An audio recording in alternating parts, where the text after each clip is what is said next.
Today is July the 5th. Is God on our side? Let's find out together as we read Joshua chapters 4 through 6.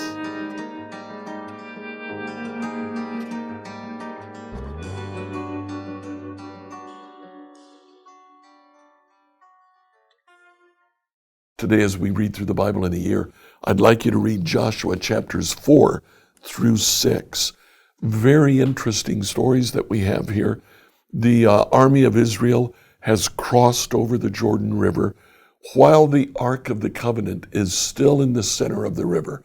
Joshua sends leaders from each tribe to go back into the Jordan River to find a large stone and to bring that stone to him. In Joshua 4:9, Joshua set up another pile of 12 stones in the middle of the Jordan at the place where the priests who carried the Ark of the Covenant were standing. They're there to this day. And then in verse 8, Joshua also erected a monument of stones where Israel camped alongside the Jordan River. A memorial inside the river, a memorial outside the river. Israel was to remember what God had done. In chapter 5, Joshua reestablishes God's covenant. The author of Joshua tells us that the Israelites who had left Egypt were all circumcised, but they didn't circumcise their children.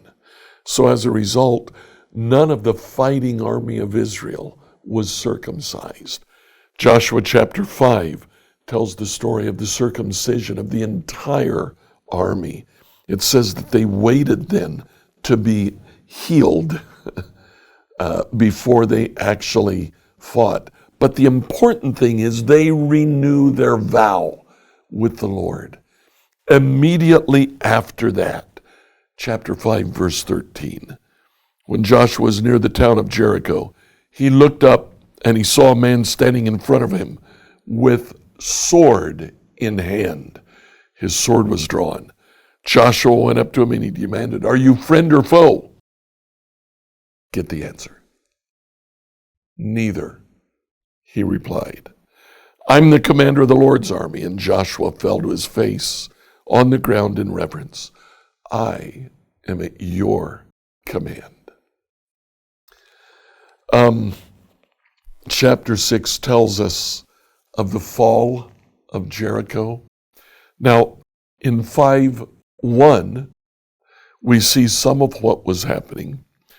When the Amorite kings west of the Jordan, all the Canaanite kings who lived along the Mediterranean coast, heard how the Lord had dried up the Jordan River so the people of Israel could cross, they lost heart and were paralyzed with fear because of them. It's only 40 years after the Red Sea was dried up so Israel could cross, and then the army, the charioteers of Egypt, all died at the bottom of the Red Sea. And now the same thing was happening again. Yeah, people were afraid. Look later, chapter 6, verse 1. Now the gates of Jericho were tightly shut because the people were afraid of the Israelites. The fear of God's people had filled them. And at the end, after the fall of Jericho, verse 27, so the Lord was with Joshua, and his reputation spread throughout the land. Israel is becoming very well known. Why? Because of God, because of what he did.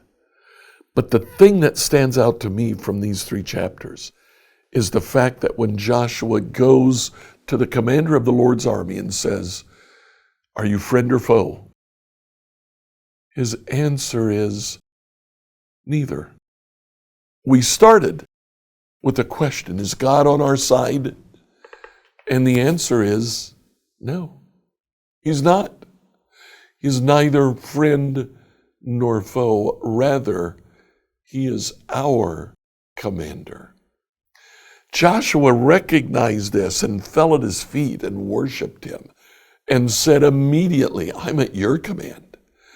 It's not, are you my friend or my foe?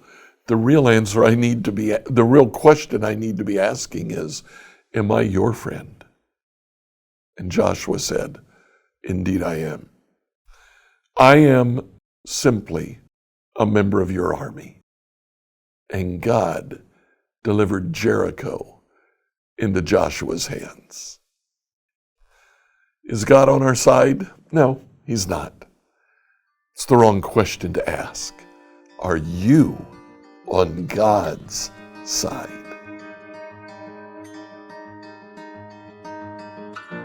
Like, follow, and subscribe to this devotional on whatever platform you use to listen to it. Email your questions to us at questions@becomehope.com. Tomorrow, we'll answer the question, what is God's timetable?